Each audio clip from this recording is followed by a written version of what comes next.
Hi hello welcome back to ఈ తరం కథలు. ప్లీజ్ ముందుగా వీడియోకి ఒక చిన్న లైక్ చేయండి. ఈరోజు కథ నువ్వే నా శ్వాస పార్ట్ 60. కథను రచించిన వారు అనురాధ గారు, వాయిస్ ఓవర్ శ్వేత.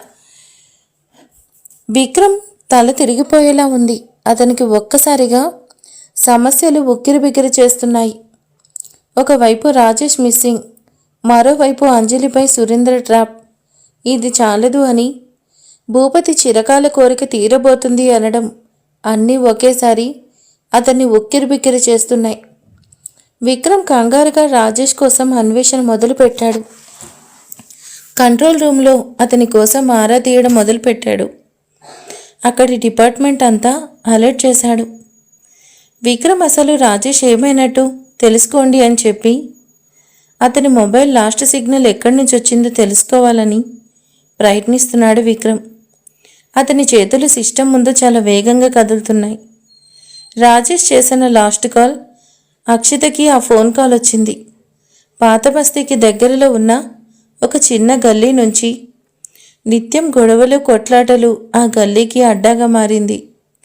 అలాంటి ఏరియా నుంచి రాజేష్ అక్షితకి కాల్ చేశాడు. అది కూడా అంతరాత్రి వేళ. ఆ ఏరియా అనగానే విక్రమ్ కాస్త కలవరపడ్డాడు. రాజేష్ అటువైపు ఏం పని పడింది? అంతరాత్రి వేళ అక్కడి నుంచి ఫోన్ చేయడం ఏంటి? అది కూడా అక్షితకి అనుకొని సందేహిస్తూ రాజేష్ వెహికల్ ట్రాక్ని కూడా ఎంక్వైరీ చేయమని పోలీస్ బృందాన్ని పంపించాడు.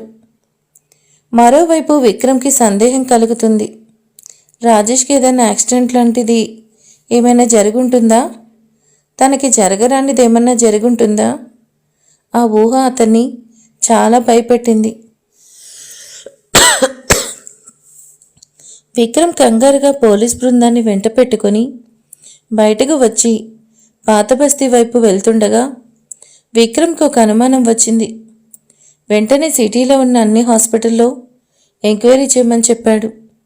నిన్న రాత్రి ఏదైనా యాక్సిడెంట్ లాంటి కేసులు వచ్చాయేమో అని తెలుసుకోండి ఆర్డర్ వేశాడు విక్రమ్. రాజేష్ కోసం చాలా జోరుగా ఎంక్వైరీ మొదలుపెట్టారు అతని పోలీస్ బృందం. విక్రమ్ పాత బస్తీకి దగ్గరలో ఉన్న ఒక గల్లీ చేరుకున్నాడు. అక్కడ అనుమానం కలిగిన ప్రతి చోటు సోదా చేశాడు. ఎక్కడ రాజేష్ కోసం ఎటువంటి ఆధారం దొరకలేదు. రాత్రి వర్షం పడడంతో అక్కడక్కడ నీళ్లు గుంతలు ఏర్పడున్నాయి.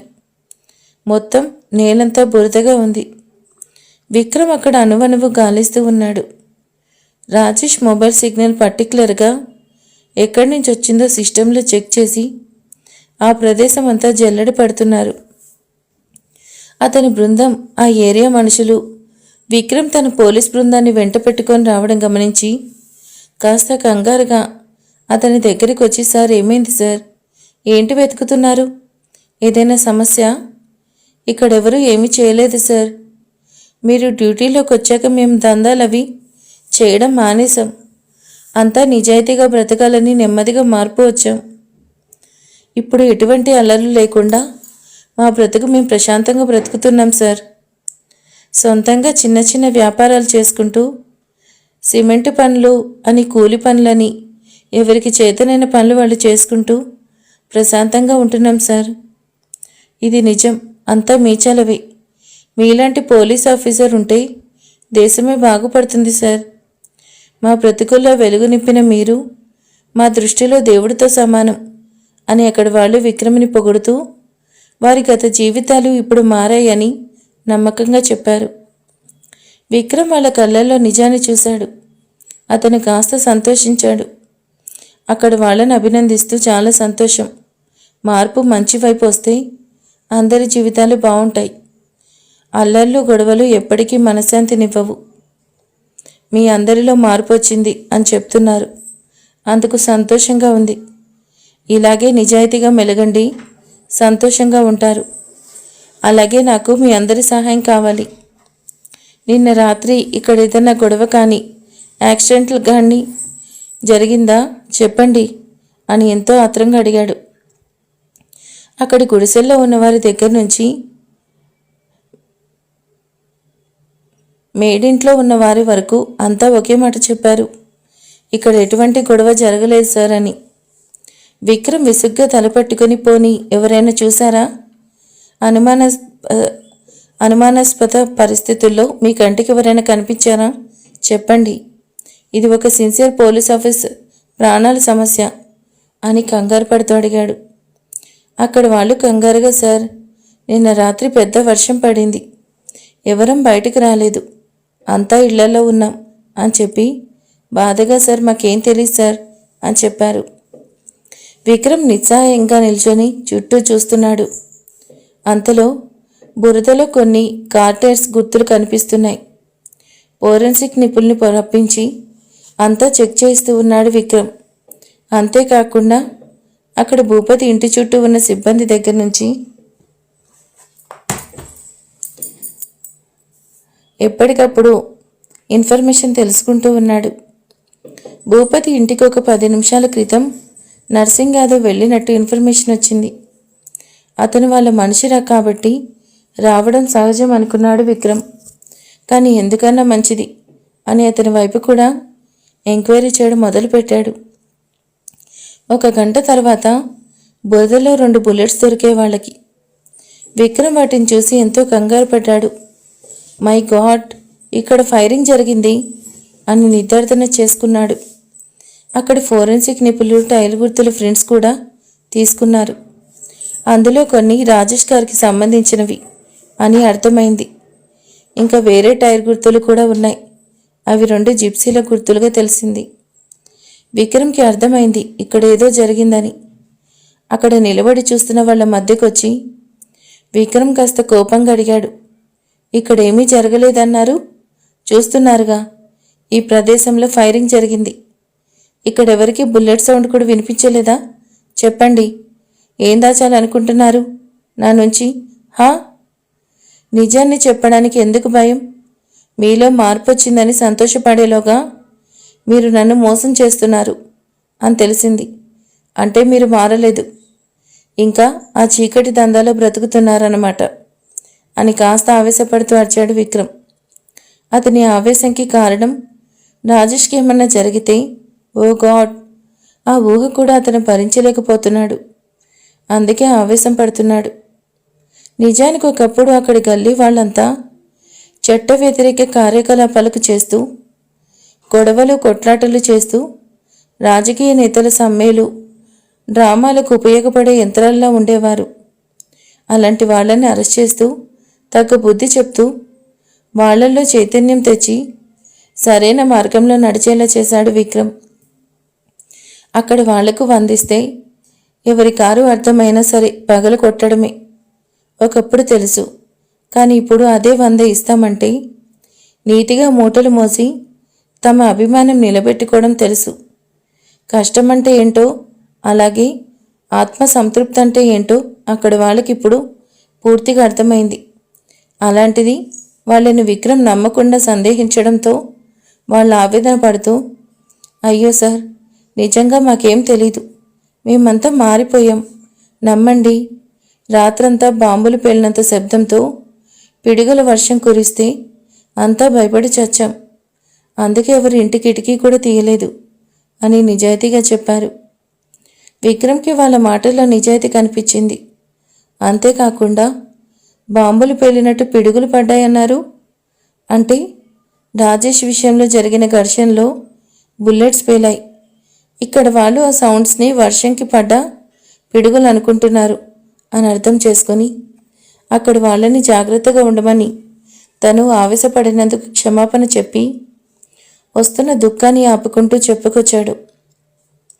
చూడండి, ఒక సిన్సియర్ పోలీస్ ఆఫీసర్ కనిపించకుండా పోయాడు. అతన్ని వెతికే ప్రయత్నంలో ఉన్నాం. మీలో ఏ ఒక్కరైనా సరే నిన్న రాత్రి జరిగింది తెలిస్తే చెప్పండి, లేదా ఎటువంటి సమాచారం దొరికినా సరే నాకు ఇన్ఫామ్ చేయండి, ఓకే అని ఎంతో ఆవేదన పడుతూ చెప్పాడు. అక్కడ వాళ్ళలో ఒక అతను ముందుకొచ్చి, సార్, మా గల్లీలో కొంతమంది పనులకు వెళ్ళారు, వాళ్ళు వచ్చాక వాళ్ళని కూడా అడుగుతాం, మాకేం వివరం తెలిసినా వెంటనే ఇన్ఫర్మేషన్ అందిస్తాం సార్.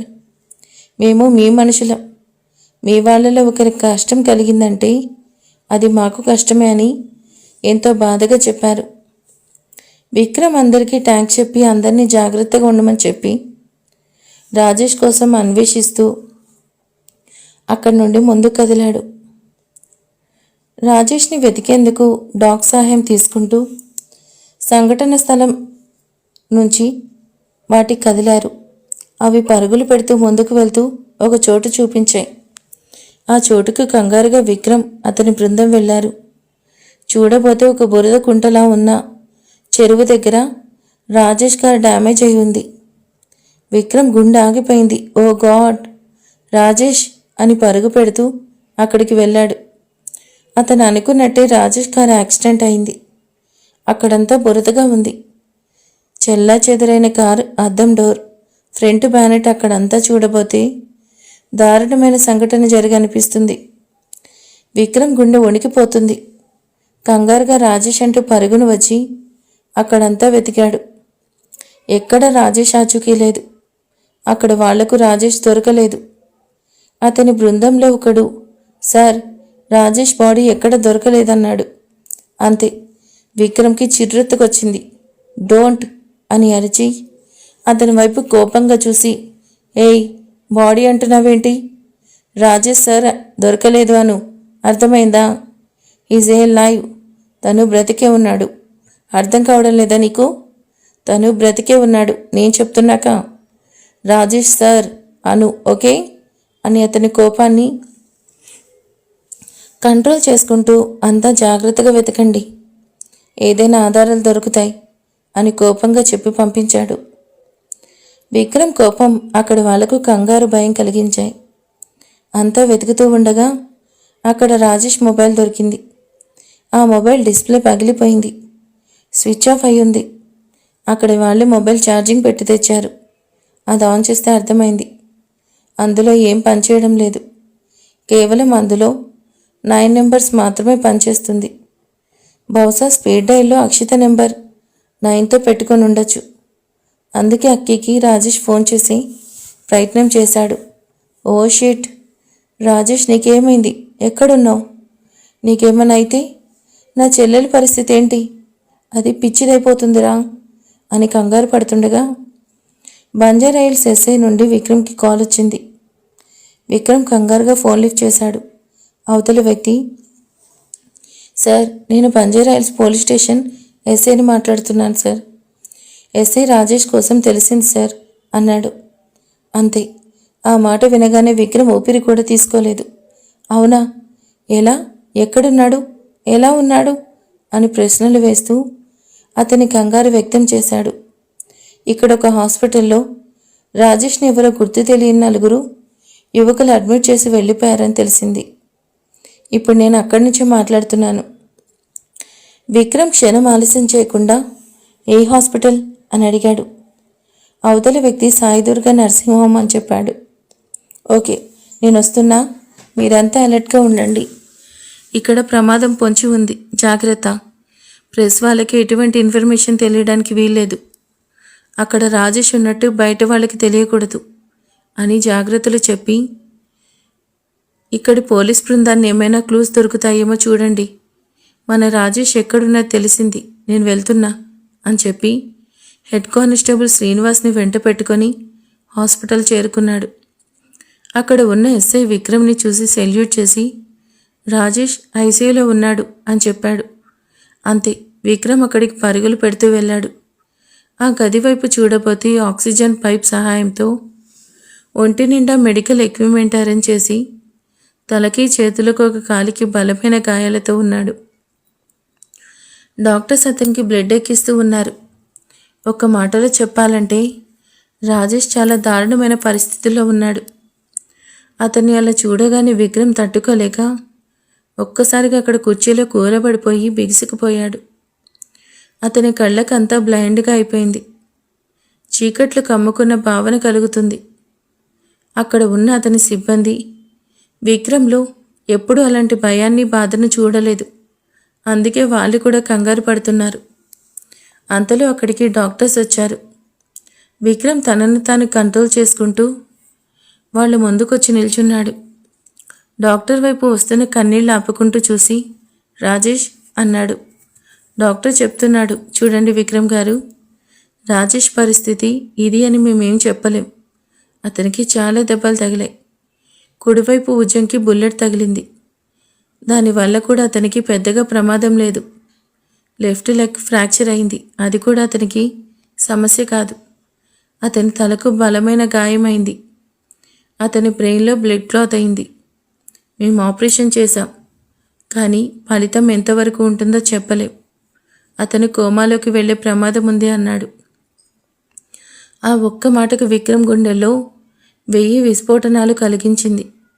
అలా ఫ్రీజ్ అయిపోయినట్టు అయిపోయి ఎంతో కంగారుగా అడిగాడు, కోమానా డాక్టర్? అవును, కోమానే. అతను కోమాలోకి వెళ్ళే ప్రమాదం ఉంది అని చెప్పి, కంగారు పడకండి విక్రమ్, ఇది కేవలం సందేహం మాత్రమే. నిజానికి ఉదయం 3 గంటల సమయంలో 4 కుర్రాళ్ళు రాజేష్ని కంగారు పడుతూ ఇక్కడికి తీసుకొచ్చారు. అప్పటికి రాజేష్ కొన ఊపిరితో ఉన్నాడు. నేను నైట్ డ్యూటీ చేస్తున్నాను. ఇది పోలీస్ కేసు అవుతుంది, మేము ట్రీట్మెంట్ చేయము, ముందు పోలీస్ కంప్లైంట్ ఇచ్చిరండి అన్నాను. అంతలో ఒకతను, సార్ ఈయనే పోలీస్ ఆఫీసర్, అతని పాకెట్లో మాకు అతని ఐడి కనిపించింది, వెంటనే ఇక్కడికి తీసుకొచ్చాం అని చెప్పారు. నేను ఇక ఆలస్యం చేయకుండా ట్రీట్మెంట్ చేశాను, కానీ ఫలితం ఎంతవరకు ఉంటుందో ఖచ్చితంగా చెప్పలేను. అతని కండిషన్ అలా ఉంది. నా వరకు అంతా జాగ్రత్తగా చేశాను. 2 రోజుల్లో అతని మెలకువ వస్తే ఏ సమస్య ఉండదు. కానీ అని చెప్పి అతను విక్రమ్ కళ్ళల్లో కంగారు భయం చూసి అతను కూడా భయపడి, రాజేష్కి ఏం కాదు, డోంట్ వరీ అని చెప్పి వెళ్ళిపోయాడు.